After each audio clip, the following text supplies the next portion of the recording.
Hello guys, so for today's video ay samahan nyo ako kumuha ng sahod dun sa may agency.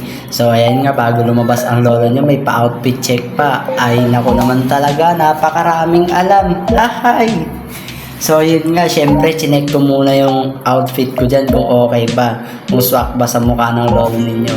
So ayan nga, pagkayari ko dyan, naglakad-lakad na ako kasi sasakay tayo ng e-bike at sobrang init na. Around 8:30 na yata ako lumabas ng bahay. Ayan, tanghali na naman.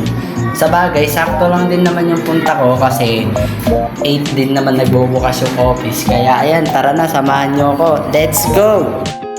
Buti na lang at may e-bike dito sa amin kasi pag ganitong mainit hindi mo na talaga kailangan maglakad dahil pwede ka na magpahatid sa e-bike at saka makakatipid ka pa dahil mas mura ang pamasahe sa kanila kaysa mag-tricycle ka.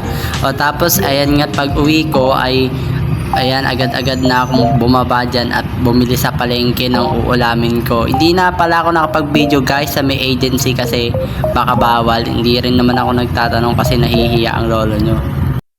Bumili nga lang pala ako ng 2 itlog guys, tapos yung nakarepack ng nahiwa-hiwa ng gulay kasi yun yung ilalagay ko sa lulutuin ko ngayon.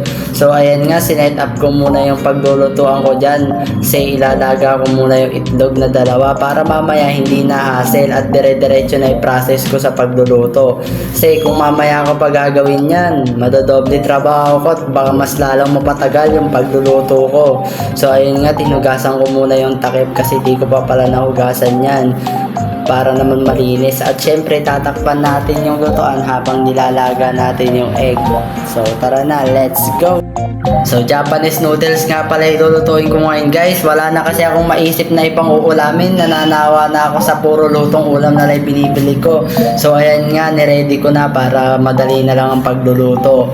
At eto nga, habang kumukuloy binidyoan ko na. Hindi pa nga luto pero natatakam na talaga ako. Talagang gusto ko nang kumain kasi kahit simple lang, ayan na pagmumukha nating masarap yung ulam. So ayan na guys, naluto na at kain na tayo. Yun lang for today's video. Bye bye!